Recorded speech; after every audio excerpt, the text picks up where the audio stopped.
요즘에 차량 옵션 중에 이제 계기판에 이런 카메라 기능이 좀 있어서 이렇게 화면이 다 이렇게 보였던 부분이 있는데요. 이렇게 룸미러로 뒤에 따라오는 부분들을 보니까 헷갈리기도 하지만 좀 신기하기도 하고, 좀 뒤를 이렇게 백미러 조그맣게 보다가 화면을 다 보니까 운전하는데 굉장히 편안하네요. 룸미러 쳐다보게 되고요. 이 차량 승차감, 그다음에 차량 옵션 이런 부분들 선택을 많이 하는 정도로 보거든요. 가격하고. 우리 장 PD님은 어떤 걸로 보고 차를 선택을 하시나요? 가격이랑 뭐 안전성, 튼튼한 뭐 이런 것들이죠. 그리고 옵션. 옵션. 네. 그 중에 이제 안전은 우리가 부딪혀 보지 않으면 그 카탈로그 상으로만 할 수 있는 거고. 네. 이 차를 딱 보시니까 어떻습니까? 좀 튼튼해 보이신가요? 네, 튼튼해 보여요. 근데 네. 어떤 부분에서요? 일단은 좀 땅땅해 보이는데. 간단해 보이는? 네. 네.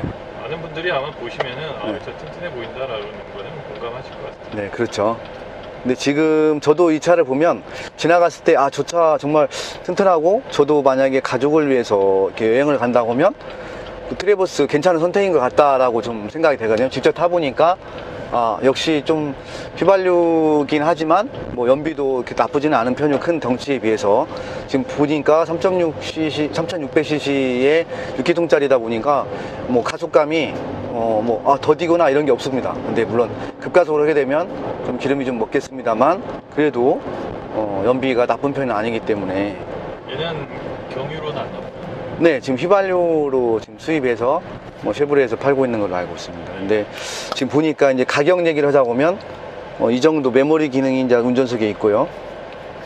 5,600이거든요. 이 차 가격이 5,600인데 5,600 정도의 선택 사항이 우리가 정말 가족들 차량으로, 레저용 차량으로 이 차의 경쟁차들이 소렌토, 산타페, 그 다음에 트레버스, 요즘에 텔루라이드, 그다음에 카니발이 좀 있을 수가 있는데, 카니발이나 소렌토 같은 경우는 가격 대비가 이 차에 비해서 보통 1,000에서 1,500 정도 차이가 날 거거든요. 그러면 가성비를 우리가 부모들이 따질 텐데, 가성비와 안전성과 선택을 한다고 하면 우리 장 PD님은 어떤 쪽으로 기우나요? 가성비?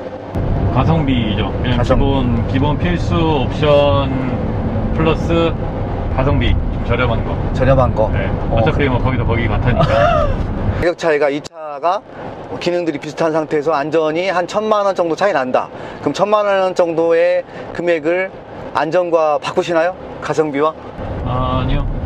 그냥 어차피 그 정도 안전하면 안전하다라는 생각이 있으니까 굳이 네. 1,000만 원 더 들여서 네. 더 안전하게 하기 위해서 그러진 않을 것 같습니다.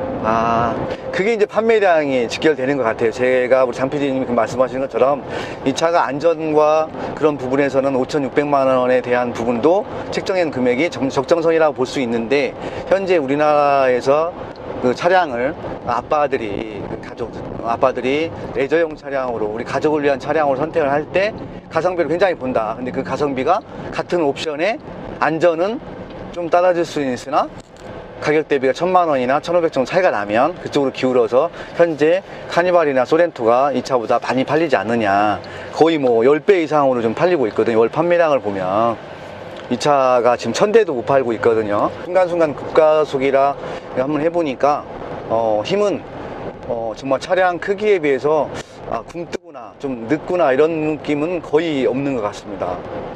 그래서 힘이 좀 나무 돌아간다, 이 정도. 근데 가정용 차량들이, 레저용 차량들이 내 가족을 태우고 캠핑에 트레일러를 좀 끌고 가면서 정말 고속을 달릴 일이 없기 때문에 이 정도의 이 힘이나 이런 부분들은 넘친다고 봐야 될 것 같습니다. 일단 계기판은 좀 뒤처진다 느낌이 좀 있습니다. 지금 요즘 같은 경우는 거의 풀 LED 계기판으로 좀 가고 있는데, 일단 트레버스가 5,600 정도의 가격을 주면서 이 정도 계기판을 일단 소비자들을 만족시킬 수 있을까라는 부분에 대해서 좀 의구심은 좀 들긴 합니다. 좀 이건 너무 부식 아니야? 이런 느낌 받을 수 있겠어요. 물론 이 볼륨 버튼이나 이쪽 뒤에 손 밑에 바로 부분들은 운전할 때 굉장히 현대기아, 제가 최근에 K7을 몰아보긴 했습니다만 그 부분보다도 편하게 되어 있는데, 이 부분들 같은 경우 굉장히 좋습니다. 근데 안전이나 이런 부분을 타협을 않는 부분이 좀 있는 것 같아요. 미국 중에 쉐보레 쪽, 이제 미국 쪽의 자동차 회사들의 감성들은. 근데 이제 어찌됐든 우리나라는 미국이 아니고 한국이기 때문에 우리나라에서는 이런 부분보다는 그래도 보여지는 부분들, 내가 차량을 탔을 때 아 정말 화려하다 이런 부분들은 현대기아가 참 우리나라의 심리를, 소비자들의 심리를 너무 잘 읽어서 차량 판매가 그 대수로 나오고 있습니다. 그래서 인터넷 댓글 보면 우리나라 차가 발표가 딱 되면 야 정말 차 저렇게 만들었어, 정말 안 좋을 텐데 하면서도 차량 판매는 1위거든요.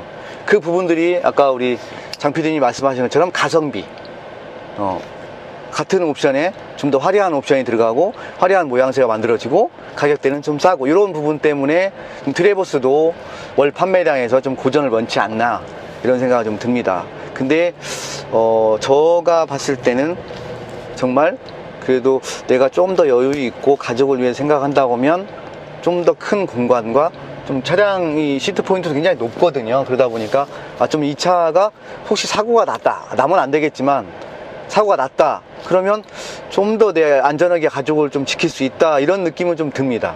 제 개인적인 거예요. 자, 수납 공간 중에 보시면 굉장히 넓네요. 조명도 들어오고, 근데 이게 지금 LED 조명은 아닌 것 같습니다. 좀 깊어서 좀 불편한 점이 있을 수도 좀 있겠는데요. 손이 좀 꺾이니까. 요 부분들을 이 부분 수납 공간은 거의 뭐 대중수위 하니까. 현대차 팰리세이드를 보시면 팰리세이드도 이 공간이 222로 되어 있어서 6인승 차량이 있는데요. 저도 개인적으로는 뒷좌석이 이렇게 사람이 움직일 수 있는 공간들이 굉장히 좋습니다. 요즘에 저도 레저용 차량을 산다고 한다고 하면 이런 옵션을 선택할 것 같은데요. 일단 보니까 뒤로 한 번쯤 조금 더 제껴지는 부분이 있습니다. 근데 수동이에요. 팰리세이드 같은 경우는 같은 차량 가격 비슷한 가격대에 뒷좌석이 전동과 통풍이 다 되어 있는 부분이 있는데, 이동 공간이나 팔걸이의 이런 위치 부분들은 굉장히 뭐 불편한 점은 없는 것 같습니다.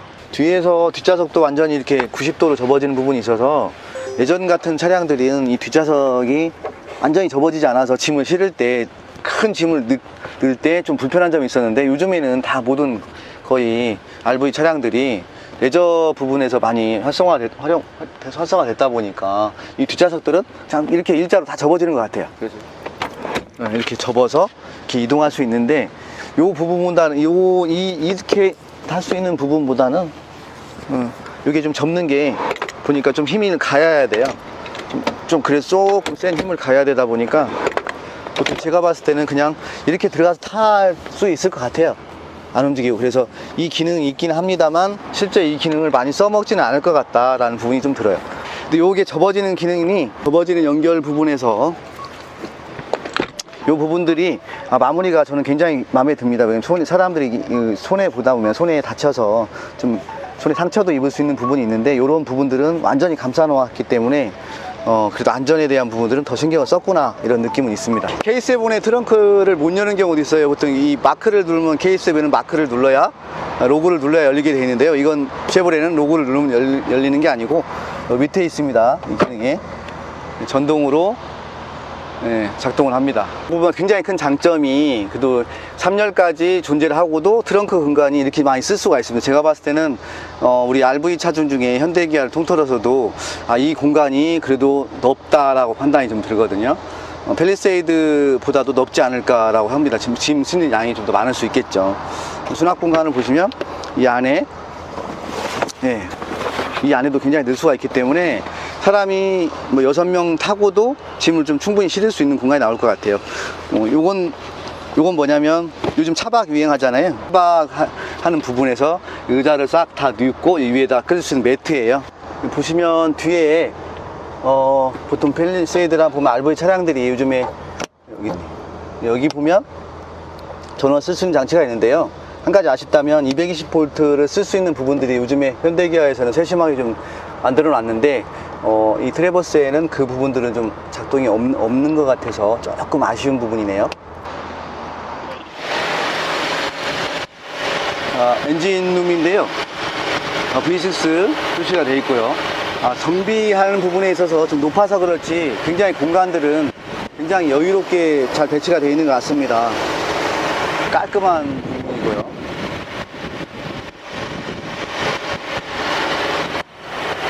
네.